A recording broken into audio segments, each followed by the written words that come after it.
आप सभी को फन एंड रिलीजियस चैनल की तरफ से प्यार भरा नमस्कार। आइए सुनते हैं आज का प्रसंग। नल दमयंती की अमर प्रेम कहानी। निषद देश में वीरसेन के पुत्र नल नाम के एक राजा थे। वो बहुत सुंदर और गुणवान थे। वे सभी तरह की अस्त्र विद्या में भी बहुत निपुण थे। उन्हें जुआ खेलने का भी शौक था। उन्हीं दिनों विदर्भ देश में भीमक नाम के एक राजा राज्य करते थे। वे भी नल के समान ही सर्वगुण संपन्न थे।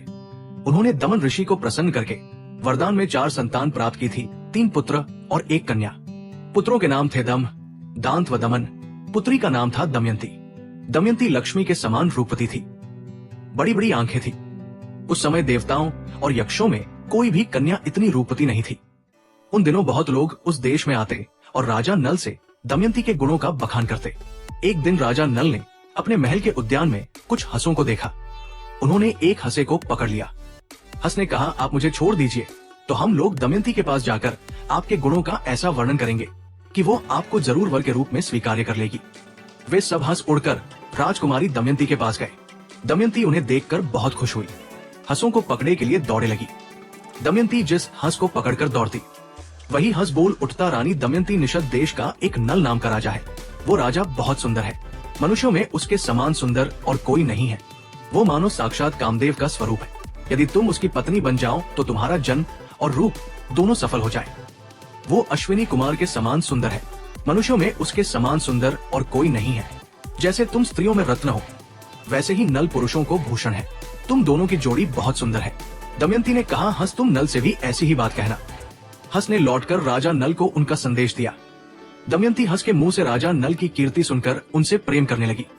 उसकी आसक्ति इतनी बढ़ गई कि वो रात दिन उनका ही ध्यान करती रहती। शरीर धूमिल और दुबला हो गया। वे कमजोर सी दिखने लगी। सहेलियों ने दमयंती के मन के भाव जानकर राजा से निवेदन किया कि आपकी पुत्री अस्वस्थ हो गई है। राजा ने बहुत विचार किया और अंत में इस निर्णय पर पहुंचे कि मेरी पुत्री विवाह योग्य हो गई है। दमयंती के पिता ने सभी देशों के राजा को स्वयंवर के लिए निमंत्रण पत्र भेज दिया और सूचित कर दिया। सभी देश के राजा हाथी व घोड़ों के रथों से वहां पहुंचने लगे। नारद और पर्वत से सभी देवताओं को भी दमयंती के स्वयंवर का समाचार मिला। इंद्र और सभी लोकपाल भी अपने वाहनों सहित रवाना हुए। राजा नल को भी संदेश मिला तो वे भी दमयंती से स्वयंवर के लिए वहां पहुंचे। नल के रूप को देखकर इंद्र ने रास्ते में अपने विमान को खड़ा कर दिया और नीचे उतरकर कहा कि राजा नल, आप बहुत सत्यव्रती हैं। आप हम लोगों के दूत बन जाइए। नल ने प्रतिज्ञा कर ली और कहा कि करूंगा। फिर पूछा कि आप कौन हैं? तो इंद्र ने कहा, हम लोग देवता हैं। हम लोग दमयंती के लिए यहाँ आए। आप हमारे दूत बनकर दमयंती के पास जाइए और कहिए कि इंद्र, वरुण, अग्नि और यमदेवता तुम्हारे पास आकर तुमसे विवाह करना चाहते हैं। इनमें से तुम जिसको चाहो उस देवता को अपना पति स्वीकार कर लो। नल ने दोनों हाथ जोड़कर कहा कि देवराज, वहाँ आप लोगों का और मेरे जाने का एक ही प्रायोजन है, इसलिए आप मुझे वहाँ दूत बनाकर भेजे, ये उचित नहीं है। जिसको किसी स्त्री को पत्नी के रूप में पाने की इच्छा हो चुकी हो, वो भला उसको कैसे छोड़ सकता है और उसके पास जाकर ऐसी बात कैसे कर सकता है? आप लोग कृपया इस विषय में मुझे क्षमा कीजिए। देवताओं ने कहा, नल, तुम पहले हम लोगों से प्रतिज्ञा कर चुके हो कि मैं आप लोगों का काम करूंगा। अब प्रतिज्ञा मत तोड़ो, अविलंब वहां चले जाओ। नल ने कहा, राजमहल में निरंतर कड़ा पहरा रहता है, मैं कैसे जा सकता हूँ? इंद्र की आज्ञा से नल ने राजमहल में बिना रोक टोक के प्रवेश किया। दमयंती और उसकी सहेलियां भी उसे देखकर मुग्ध हो गई और लज्जित होकर कुछ बोल न सकी। तुम देखने में बड़े सुंदर और निर्दोष जान पड़ते हो। पहले यहाँ आते समय द्वारपालों ने तुम्हें देखा क्यों नहीं? उनसे तनिक भी चूक हो जाने पर मेरे पिता बहुत कड़ा दंड देते हैं। नल ने कहा, मैं नल हूँ, लोकपालों का दूत बनकर तुम्हारे पास आया हूँ। सुंदरी, ये देवता तुम्हारे साथ विवाह करना चाहते हैं। तुम इनमें से किसी एक देवता के साथ विवाह कर लो। यही संदेश लेकर मैं तुम्हारे पास आया हूँ। उन देवताओं के प्रभाव से जब मैंने तुम्हारे महल में प्रवेश किया तो मुझे कोई देख नहीं पाया। मैंने तुमसे देवताओं का संदेश कह दिया है। अब जो कहना है कह दो। अब तुम्हारी जो इच्छा हो करो। दमयंती ने बड़ी श्रद्धा के साथ देवताओं को प्रणाम करके मंद मुस्कान के साथ कहा, स्वामी, मैं तो आपको अपना सर्वस्व मानकर अपने आप को आपके चरणों में सौंपना चाहती हूँ। जिस दिन से मैंने हंसों की बात सुनी तभी से मैं आपके लिए व्याकुल हूँ। आपके लिए ही मैंने राजाओं की भीड़ इकट्ठी की है। यदि आप मुझ दासी की प्रार्थना अस्वीकार कर देंगे तो मैं जहर खाकर मर जाऊंगी।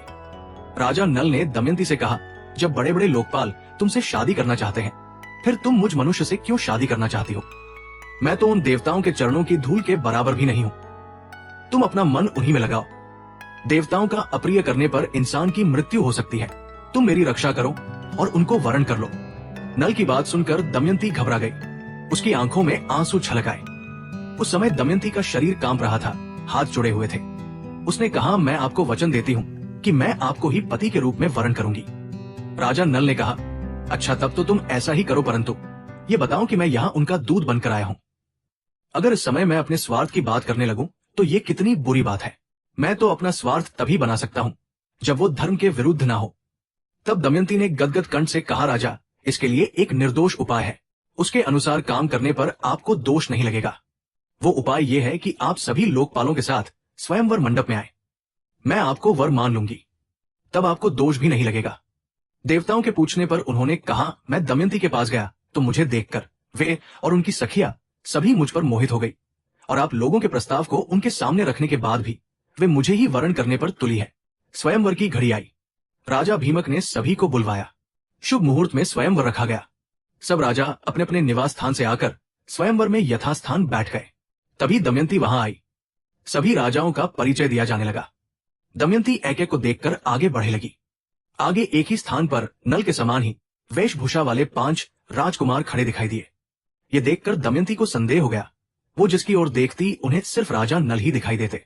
इसलिए विचार करने लगी कि मैं देवताओं को कैसे पहचानूं और ये राजा है, ये कैसे जानूं। उसे बड़ा दुख हुआ। अंत में दमयंती ने यही निश्चय किया कि देवताओं की शरण में जाना ही उचित है। हाथ जोड़कर प्रणाम पूर्वक स्तुति करने लगी। देवताओं हंसों के मुंह से नल का वर्णन सुनकर मैंने उन्हें पतिरूपण से वरण कर लिया है। मैंने नल की आराधना के लिए ही ये व्रत शुरू कर लिया है। आप लोग अपना रूप प्रकट कर दें, जिससे मैं राजा नल को पहचान लूं। देवताओं ने दमयंती की बात सुनकर उसके दृढ़ निश्चय को देखकर उन्होंने उसे ऐसी शक्ति दी जिससे वो देवता और मनुष्य में अंतर कर सके। दमयंती ने देखा कि शरीर पर पसीना नहीं है, पलकें गिरती नहीं है, माला कुम्हलाई नहीं है, शरीर स्थिर है, शरीर पर धूल व पसीना भी नहीं है। दमयंती ने इन लक्षणों को देखकर ही राजा नल को पहचान लिया। जिस समय दमयंती के स्वयंवर से लौटकर इंद्र व अन्य लोकपाल अपने अपने लोकों को जा रहे थे, उस समय उनकी मार्ग में ही कलयुग और द्वापर से भेंट हो गई। इंद्र ने पूछा, कलयुग कहाँ जा रहे हो? कलयुग ने कहा, मैं दमयंती के स्वयंवर में उससे विवाह करने के लिए जा रहा हूँ। इंद्र ने कहा, अरे स्वयंवर तो कब का पूरा हो गया। दमयंती ने राजा नल का वरण कर लिया है, हम लोग देखते ही रह गए। कलयुग ने क्रोध में आकर कहा, तब तो ये अनर्थ हो गया। उसने देवताओं की उपेक्षा करके मनुष्य को अपनाया, इसलिए उसको दंड देना चाहिए। देवताओं ने कहा, दमयंती ने हमारी आज्ञा प्राप्त करके ही नल को वरण किया है। वास्तव में नल सर्वगुण संपन्न और उसके योग्य है। वे समस्त धर्मों के जानकार है। उन्होंने इतिहास पुराणों सहित वेदों का भी अध्ययन किया है। उनको शाप देना तो नरक में धधकती आग में गिरने के समान है। अब कलयुग ने द्वापर से कहा, मैं अपने क्रोध को शांत नहीं कर सकता, इसलिए मैं नल के शरीर में निवास करूंगा। मैं उसे राज्यच्युत कर दूंगा, तब वो दमयंती के साथ नहीं रह सकेगा। इसलिए तुम भी जुए के पासों में प्रवेश करके मेरी सहायता करना।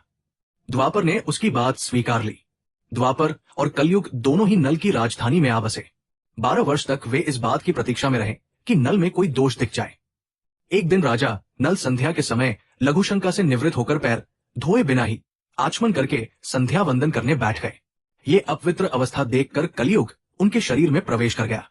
कलयुग दूसरा रूप धारण करके वो पुष्कर बनकर उसकी बात स्वीकार करके वो पुष्कर के पास गया और बोला, तुम नल के साथ जुआ खेलो, मेरी सहायता करो।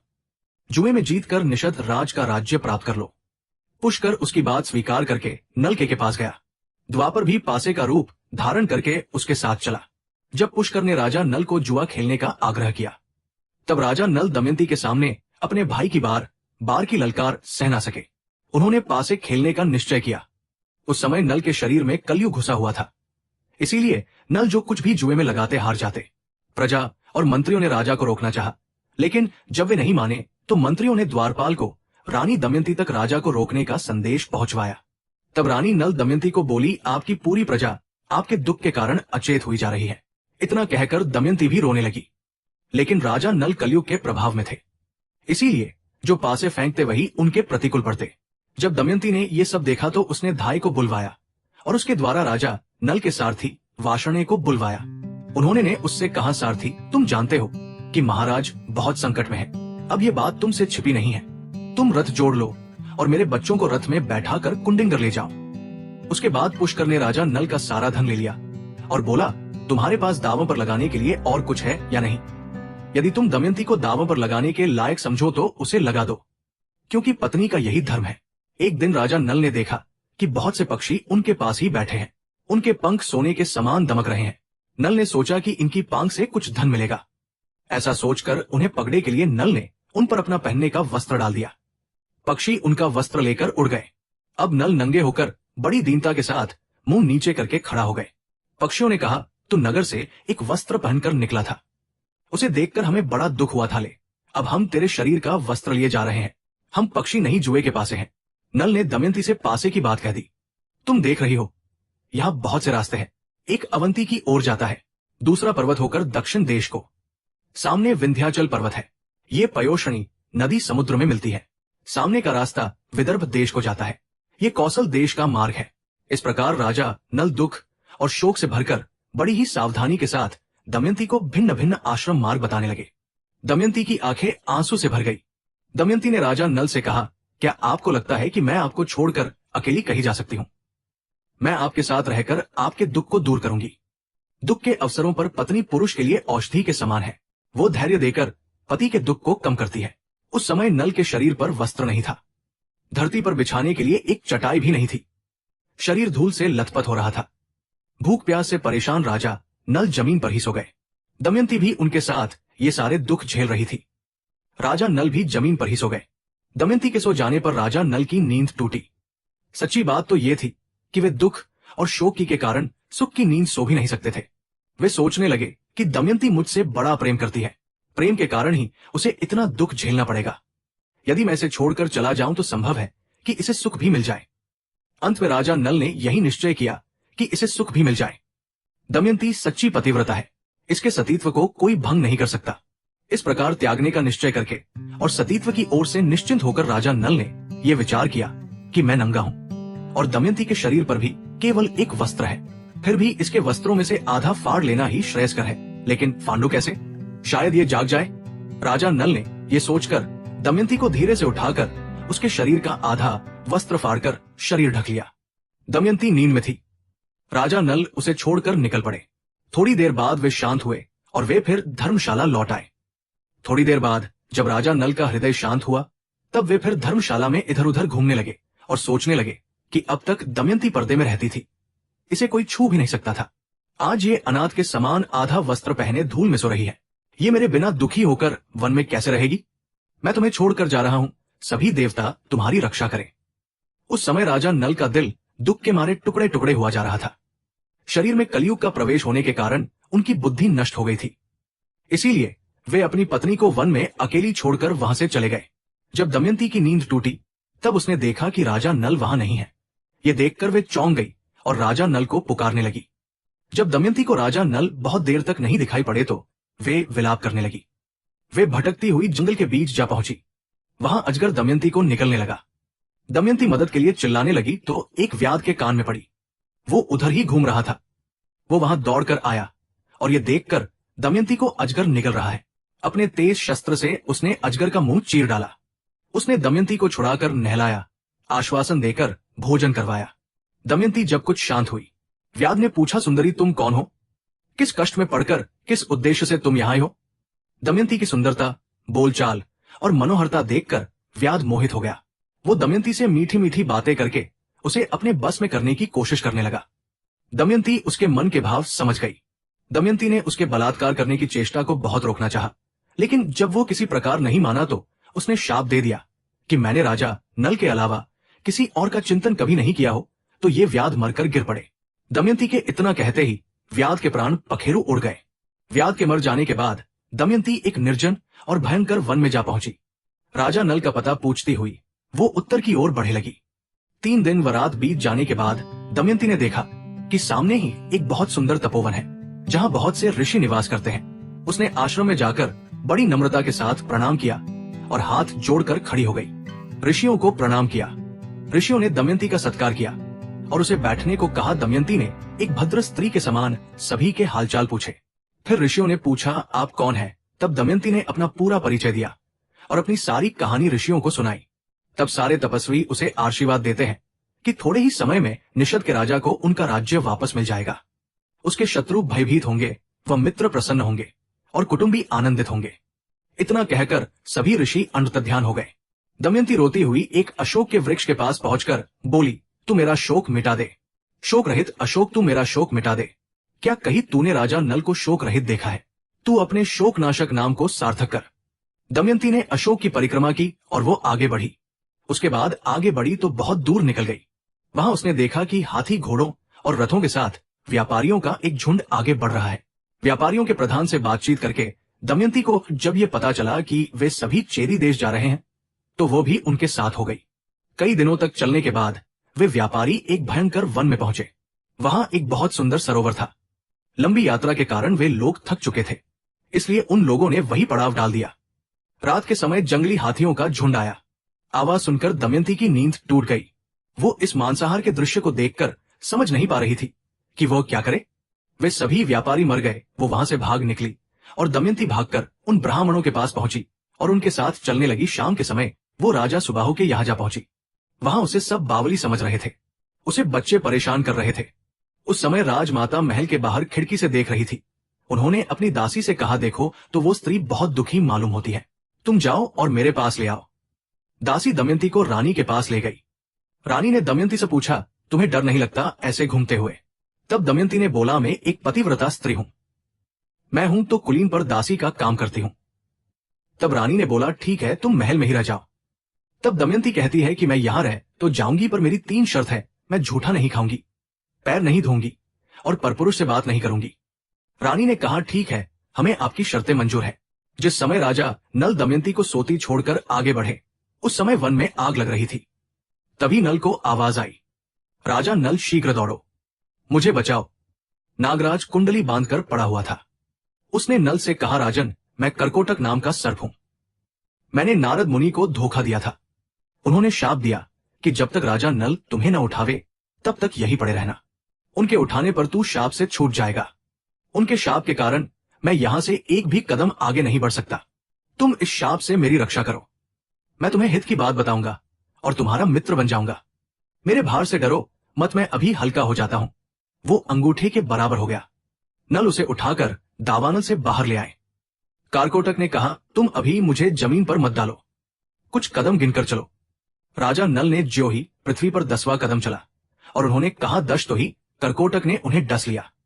उसका नियम था कि जब कोई बोले 10 तभी वो डंसता था। आश्चर्यचकित नल से उसने कहा, महाराज, तुम्हें कोई पहचान ना सके इसलिए मैंने डस के तुम्हारा रूप बदल दिया है। कलयुग ने तुम्हें बहुत दुख दिया है। अब मेरे विष से वो तुम्हारे शरीर में बहुत दुखी रहेगा। तुमने मेरी रक्षा की है। अब तुम्हें हिंसक पशु पक्षी शत्रु का कोई भय नहीं रहेगा। अब तुम पर किसी भी विष का प्रभाव नहीं होगा और युद्ध में हमेशा तुम्हारी जीत होगी। और राजा बन गया सारथी। ये कहकर कर्कोटक ने 2 दिव्य वस्त्र दिए और वो अंतर्ध्यान हो गया। राजा नल वहां से चलकर 10वें दिन राजा ऋतुपर्ण की राजधानी अयोध्या में पहुंच गया। उन्होंने वहां राज दरबार में निवेदन किया कि मेरा नाम बाहुक है। मैं घोड़ों को हाँकने और उन्हें तरह तरह की चालें सिखाने का काम करता हूं। घोड़ों की विद्या में मेरे जैसा निपुण इस समय पृथ्वी पर कोई नहीं है। रसोई बनाने में भी मैं बहुत चतुर हूं। हस्त कौशल के सभी काम और दूसरे कठिन काम करने की चेष्टा करूंगा। आप मेरी आजीविका निश्चित करके मुझे रख लीजिए। उसकी सारी बात सुनकर राजा ऋतुपर्ण ने कहा, बाहुक, मैं सारा काम तुम्हें सौंपता हूं, लेकिन मैं शीघ्रगामी सवारी को विशेष पसंद करता हूं। तुम्हें हर महीने सोने की 10,000 मोहरें मिला करेंगी, लेकिन तुम कुछ ऐसा करो कि मेरे घोड़ों की चाल तेज हो जाए। इसके अलावा तुम्हारे साथ वाषणे और जीवल हमेशा उपस्थित रहेंगे। राजा नल रोज दमयंती को याद करते और दुखी होते कि दमयंती भूख प्यास से परेशान ना जाने किस स्थिति में होगी। इसी तरह राजा नल ने दमयंती के बारे में सोचते हुए कई दिन बिता दिए। ऋतुपर्ण के पास रहते हुए उन्हें कोई ना पहचान सका। जब राजा विदर्भ को यह समाचार मिला कि मेरे दामाद नल और पुत्री राजपाट विहीन होकर वन में चले गए हैं, तब उन्होंने सुदेव नाम के एक ब्राह्मण को नल दमयंती का पता लगाने के लिए चैदिनरेश के राज्य में भेजा। उसने एक दिन राजमहल में दमयंती को देख लिया। उस समय राजा के महल में पुण्या वाचन हो रहा था। दमयंती सुनंदा एक साथ बैठकर ही वो कार्यक्रम देख रही थी। सुदेव ब्राह्मण ने दमयंती को देखकर सोचा कि वास्तव में यही भीमक नंदिनी है। मैंने इसका जैसा रूप पहले देखा था वैसा अब भी देख रहा हूं। बड़ा अच्छा हुआ, इसे देख लेने से मेरी पूरी यात्रा सफल हो गई।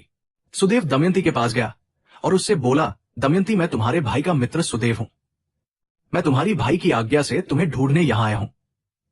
दमयंती ने ब्राह्मण को पहचान लिया। वो सबका कुशल मंगल पूछने लगी और पूछते ही रो पड़ी। सुनंदा दमयंती को रोता देख घबरा गई। उसने अपनी माता के पास जाकर उन्हें सारी बात बताई। राजमाता तुरंत अपने महल से बाहर निकल कर आई। ब्राह्मण के पास जाकर पूछने लगी, महाराज, ये किसकी पत्नी है, किसकी पुत्री है, अपने घर वालों से कैसे बिछुड़ गए? तब सुदेव ने उनका पूरा परिचय उसे दिया। सुनंदा ने अपने हाथों से दमयंती का ललाट धो दिया, जिससे उसकी भौहों के बीच का लाल चिन्ह चंद्रमा के समान प्रकट हो गया। उसके ललाट का वो तिल देखकर सुनंदा व राजमाता दोनों ही रो पड़े। राजमाता ने कहा, मैंने इस तिल को देखकर पहचान लिया कि तुम मेरी बहन की पुत्री हो। उसके बाद दमयंती अपने पिता के घर चली गई। अपने पिता के घर एक दिन विश्राम करके दमयंती अपनी माता से कहा कि मां, मैं आपसे सच कहती हूं, यदि आप मुझे जीवित रखना चाहती हैं तो आप मेरे पतिदेव को ढूंढवा दीजिए। रानी ने उनकी बात सुनकर नल को ढूंढवाने के लिए ब्राह्मणों को नियुक्त किया। ब्राह्मणों से दमयंती ने कहा, आप लोग जहां भी जाए वहां भीड़ में जाकर ये कहें कि मेरे प्यारे छलिया, तुम मेरी साड़ी में से आधी फाड़कर अपनी दासी को उसी अवस्था में आधी साड़ी में आपका इंतजार कर रही है। मेरी दशा का वर्णन कर दीजिएगा और ऐसी बात कहिएगा जिससे वे प्रसन्न हो और मुझ पर कृपा करे। बहुत दिनों के बाद एक ब्राह्मण वापस आया। उसने दमयंती से कहा, मैंने राजा ऋतुपर्ण के पास जाकर भरी सभा में आपकी बात दोहराई तो किसी ने कुछ जवाब नहीं दिया। जब मैं चलने लगा तब बाहुक नाम के सारथी ने मुझे एकांत में बुलाया। उसके हाथ छोटे व शरीर कुरूप है। वो लंबी सांस लेकर रोता हुआ मुझसे कहने लगा, उच्च कुल की स्त्रियों के पति उन्हें छोड़ भी देते हैं तो भी वे अपने शील की रक्षा करती हैं। त्याग करने वाला पुरुष विपत्ति के कारण दुखी और अचेत हो रहा था, इसीलिए उस पर क्रोध करना उचित नहीं है। लेकिन वो उस समय बहुत परेशान था। जब वो अपनी प्राण रक्षा के लिए जीविका चाह रहा था तब पक्षी उसके वस्त्र लेकर उड़ गए। जब ब्राह्मण ने ये बात बताई तो दमयंती समझ गई कि वे राजा नल ही है।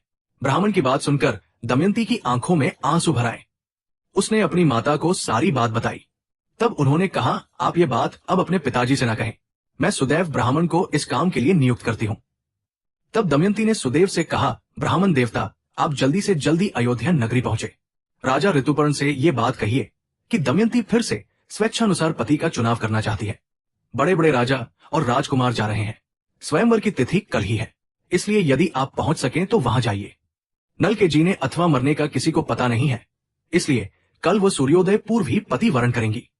दमयंती की बात सुनकर सुदेव अयोध्या गए और उन्होंने राजा ऋतुपर्ण से सब बातें कह दी। सुदेव की बातें सुनकर बाहुक को बुलाया और कहा, बाहुक, कल दमयंती का स्वयंवर है और हमें जल्दी से जल्दी वहां पहुंचना है। यदि तुम मुझे जल्दी वहां पहुंचना संभव समझो तभी मैं वहां जाऊंगा। ऋतुपर्ण की बात सुनकर नल का कलेजा फटने लगा। सोचा कि दमयंती ने दुखी और अचेत होकर ही ऐसा किया होगा। संभव है वो ऐसा करना चाहती हो। नल ने शीघ्रगामी रथ में 4 श्रेष्ठ घोड़े जोत लिए। राजा ऋतुपर्ण रथ पर सवार हो गए। रास्ते में ऋतुपर्ण ने उसे पासे पर वशीकरण की विद्या सिखाई, क्योंकि उसे घोड़ों की विद्या सीखने का लालच था। जिस समय राजा नल ने ये विद्या सीखी उसी समय कलयुग राजा नल के शरीर से बाहर आ गया।